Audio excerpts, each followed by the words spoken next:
시간에는 향기로운 교회 담임이시죠. 우리 인천 성경대학교 등기이사로 수고하시는 우리 정일량 목사님께서 허무한 세상, 권력의 최고라는 제목으로 말씀을 전하실 때 많은 은혜가 되시기 바랍니다. 하나님 앞에서 또한 하나님의 은혜 가운데 다시 뵙게 돼서 반갑습니다.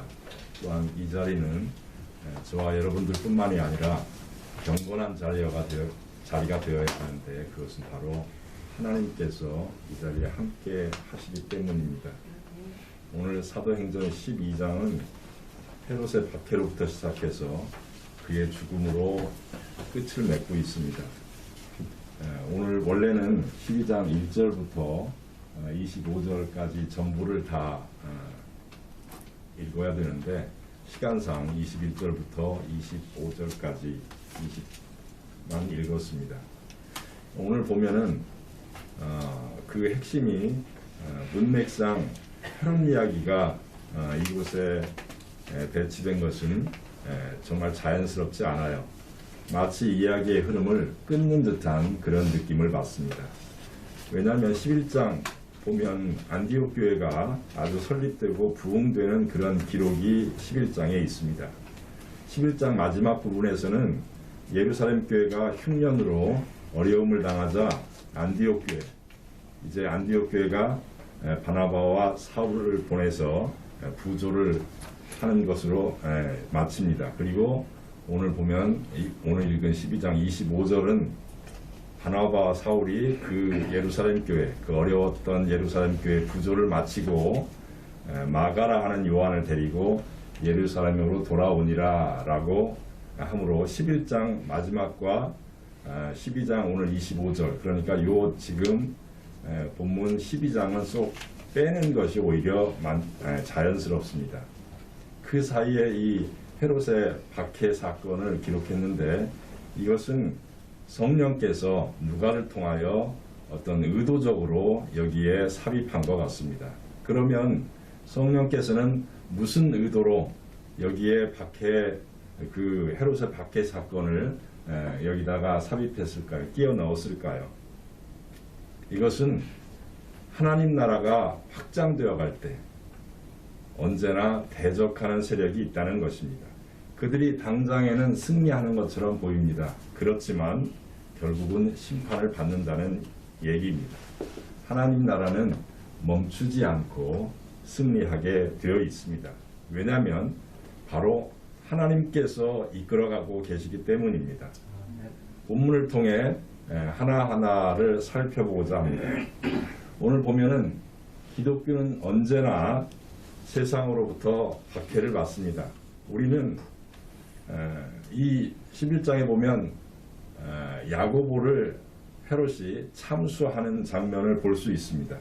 그는 유대인들, 특히 유대 지도자들의 환심을 사고 여론의 지지를 얻기 위해서 야고보를 붙잡아 죽였습니다.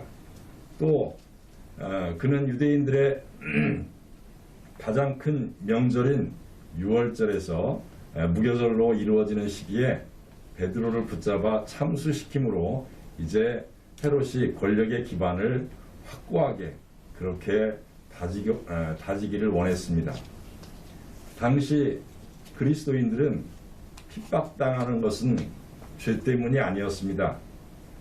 야고보나 또한 베드로 그리고 당시의 그리스도인들은 오히려 약자의 처지에 있었지만 그들은 전혀 비난당할 그러한 일들을 하지 않았죠.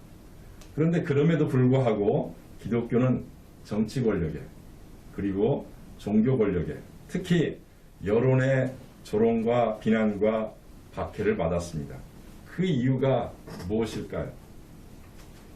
이 부분에 대해서 이미 성경은 기록되어 있는 부분이 있습니다. 예수님께서 요한복음 16장 33절에 보면 세상에서는 너희가 환난을 당하나 담대하라 내가 세상을 이기는노라.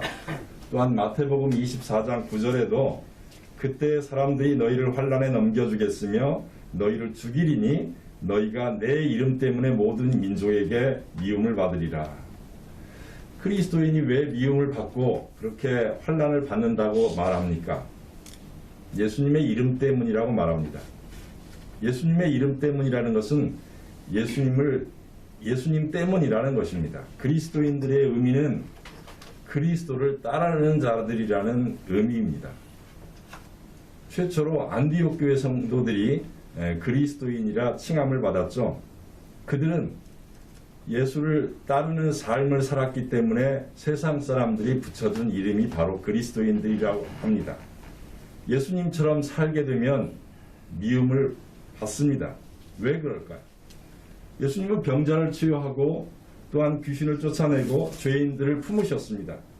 예수님이 세상에 미움받을 만한 그러한 일을 하신 일이 없죠. 그러나 세상은 예수님을 십자가에 못 박아 죽였습니다. 그들은 예수님에 대해서 분노했고 또한 이성과 분별력을 상실하고 예수님을 죽였습니다. 죽어가는 예수님을 향해서도 조롱했고 침을 뱉었습니다. 과연 이것이 정상일까요? 왜 그들은 그렇게 예수님에 대해서 분노했을까요? 요한복음 7장 7절에 보면 너희를 미워하지 아니하되 나를 미워하나니 이는 내가 세상의 일들을 악하다고 증함함이라. 예수님의 삶과 말씀은 세상의 악함을 폭로했습니다. 예수님의 거룩하고 순결한 그러한 삶은 죄인들의 내면에 있는 더럽고 추악한 죄를 들추어냈습니다. 죄인들은 이것을 참지 못했습니다. 빛이 어둠에 비추자 어둠이 빛을 감당하지 못했다는 것입니다. 교회사적으로도 그리스도인들은 항상 핍박을 받았습니다. 이유는 예수님처럼 살았기 때문입니다. 그리스도인들이 예수님처럼 살면 세상은 두 가지 반응을 합니다. 첫 번째는 자신들의 죄를 감추기 위해 그리스도인들을 핍박하는 것입니다. 두 번째는 오히려 예수님처럼 사는 성도들의 그 순결한 삶을 보면서 하나님께 영광을 돌리는 것입니다. 마태복음 5장 13절로 16절에도 너희는 13절에 보면 너희는 세상의 소금이니 14절에 보면 너희는 세상의 빛이니 15절에 사람이 등불을 켜서 말 아래 두지 아니하고 동경 위에 두나니 이러므로 집안 모든 사람에게 비추느니라. 그러면서 16절에 이같이 너희 빛이 사람 앞에 비추게 하여 그들로 너희 착한 행실을 보고 하늘에 계신 너희 아버지께 영광을 돌리게 하라.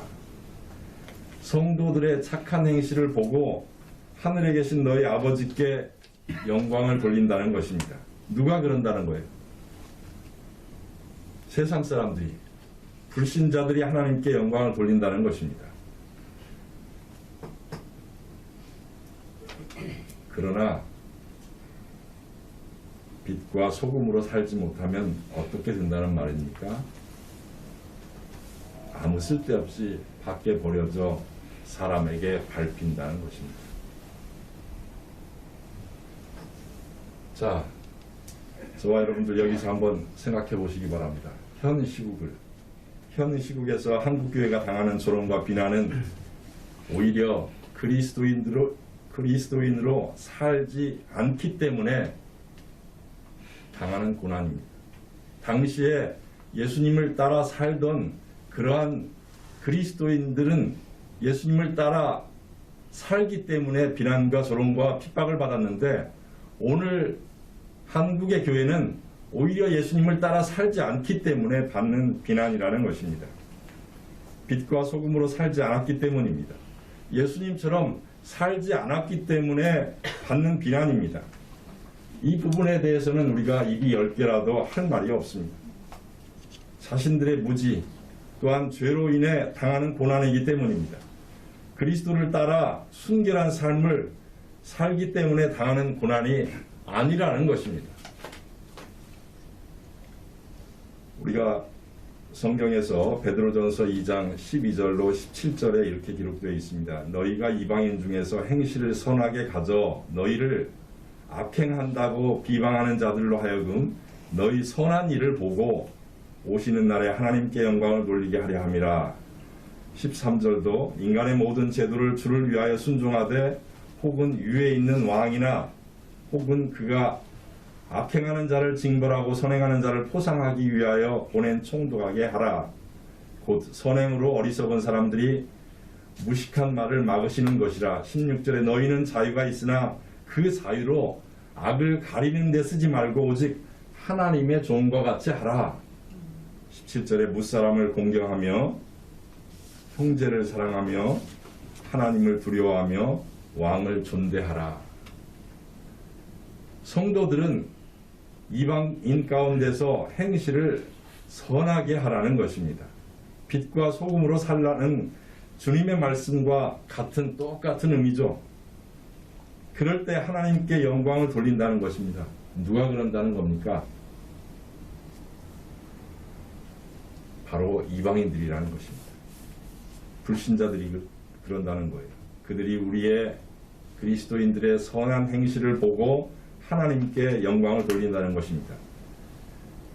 여기에서 또 하나 우리가 발견할 것은 인간의 모든 제도를 위하여 순종하라고 합니다. 정부의 정책에 순종하라는 거예요. 방역 지침에 순종하라는 겁니다. 이 말을 하고 있는 사람이 베드로거든요. 베드로가 누구예요? 바로 헤롯에 의해서 붙잡혀 참수형을 당할 뻔한 그 베드로입니다.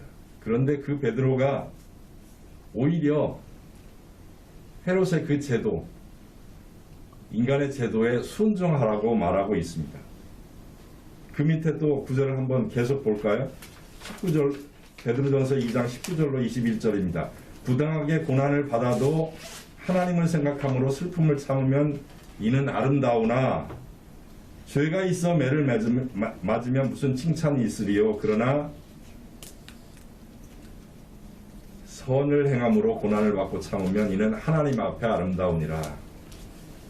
이를 위하여 너희가 부르심을 받았으니, 그러니까 선을 위하여 너희가, 그리스도인들이, 여기 모인 사람들이 부르심을 받았다 이렇게 말합니다. 그리스도도 너희를 위하여 고난을 받으사 너희에게 본을 끼쳐 그 자취를 따라오게 하려 하셨느니라. 자, 두 개의 고난이 있다는 거예요. 자신이 지은 죄 때문에 당하는 고난도 있습니다. 이런 고난에는 아무런 칭찬이 없습니다. 반면 선을 행함으로 당하는 고난이 있습니다. 선을 행하는데도 고난을 당해요. 이것은 하나님 앞에 아름답다는 것입니다. 그렇다면 오늘 우리의 본문 사도행전 12장은 그리스도인들이 당한 고난은 어떤 고난일까요? 선을 행함으로 당하는 고난이었습니다. 그러니 하나님 앞에 아름답다는 것입니다. 그러나 한국교회가 현재 당하는 비난과 조롱은 죄 때문에 당하는 고난입니다. 어떤 죄입니까? 이웃을 돌아보지 않는 죄, 집단 이기주의에 빠진 죄, 방역 지침에 오히려 순종하지 않는 죄입니다. 오늘 우리의 한국교회가 정말 집단 이기주의에 빠져서 오히려 권력을 가지고 휘두르는 교회가 되어버리고 말았습니다. 그러면서 따라오라고 하죠. 그런데 성경은 그렇게 기록하고 있지 않다는 것입니다. 바로 모든 정부의 제도에 순종하라는 것입니다. 그럴 때 우리가 어려움을 겪고 오히려 신앙의 모습이 잃어버리는 그런 모습으로 보일지라도 오히려 하나님은 그런 고난을 통하여 하나님 앞에 영광을 돌리는 많은 사람들이 본을 보면서 교회를 칭찬할 것이라는 말입니다. 이제 두 번째 살펴볼 것이 있습니다. 바로 헤롯으로 상징된 세상 권력, 세상의 힘입니다. 그런데 세상 권력과 세상의 힘은 최후를 맞습니다. 19절에 보니까 헤롯이 유대를 떠나 가이사라로 갑니다. 가이사라가 어떤 곳이죠? 이곳은 바로 헤롯 안티바스의 조부, 그러니까 우리가 잘 아는 헤롯 대왕이 그 항구에 아름다운 도시를 하나 건설해서 당시의 로마 황제 가이사 아우구스도에게 진상한, 헌상한 그런 지중해 연안의 아름다운 도시입니다. 예루살렘으로부터 북서쪽으로 한 105km 정도 떨어져 있죠. 당시 로마 총독부가 위치한 곳입니다. 이곳이 팔레스타인의 제1의 거대 도시예요. 주민 대다수가 헬라인이었습니다. 어떤 도시에 황제의 이름이 붙인다는 것은 바로 그 도시 전체가 황제의 지배력 안에 있다는 말입니다. 황제의 말이 곧 법이죠. 그는 사람이 아니라 바로 신의 아들로 여겨졌습니다. 이 도시가 가진 상징적인 의미가 무엇일까요? 그것은 세상의 힘과 권력이라는 것입니다. 이곳에서는 힘의 원리가 작동하고 권력에 빌붙기 위해 경쟁이 치열합니다. 헤롯은 이곳에서 황제를 위해 5년마다 축제를 벌였습니다. 각종 문화축제 그리고 운동 그러한 축제들을 열었습니다. 본문의 배경도 황제를 기념하는 축제 기간에 벌어진 내용입니다. 어떤 이유에서인지 모르겠지만 두로와 시돈 사람들이 헤롯의 미움을 받게 됩니다. 두로와 시돈은 경제적으로 유대에 의존해야 했기 때문에 헤롯과 그런 갈등을 풀어야 했습니다. 그들은 헤롯의 마음을 달래기 위해서 블라스도라는 신하를 설득합니다. 아마도 그에게 뇌물을 주었을 것입니다. 축제 중에 한 날 헤롯은 왕복을 입고 단상에 앉아 연설을 시작합니다. 이때 백성들의 함성이 크게 들리죠. 이것은 신의 소리요 사람의 소리가 아닙니다. 이것을 유대 역사가 요세푸스는 이렇게 기록했습니다. 헤롯이 은색으로 번쩍이는 의복을 입고 극장 안으로 들어갔을 때 태양에 반사된 옷에 빛이 났고 그의 아첨꾼들이 그를 신이라고 불렀다는 것입니다. 우리는 짐작해 볼 수 있습니다. 두로와 시돈 사람들이 뇌물을 받은 그 블라스도가 이 일을 꾸민 거죠. 이와 같이 아첨함으로 헤롯과의 관계를 개선해 보려고 했던 것입니다. 황제의 도시 가이사라, 이 지역의 최고 권력자 헤롯, 이것이 보여주는 게 무엇입니까? 바로 세상 나라입니다. 세상 나라가 추구하는 가치와 목적입니다. 우리는 권력과 힘이 지배하는 황제 세상에서 살아가고 있습니다.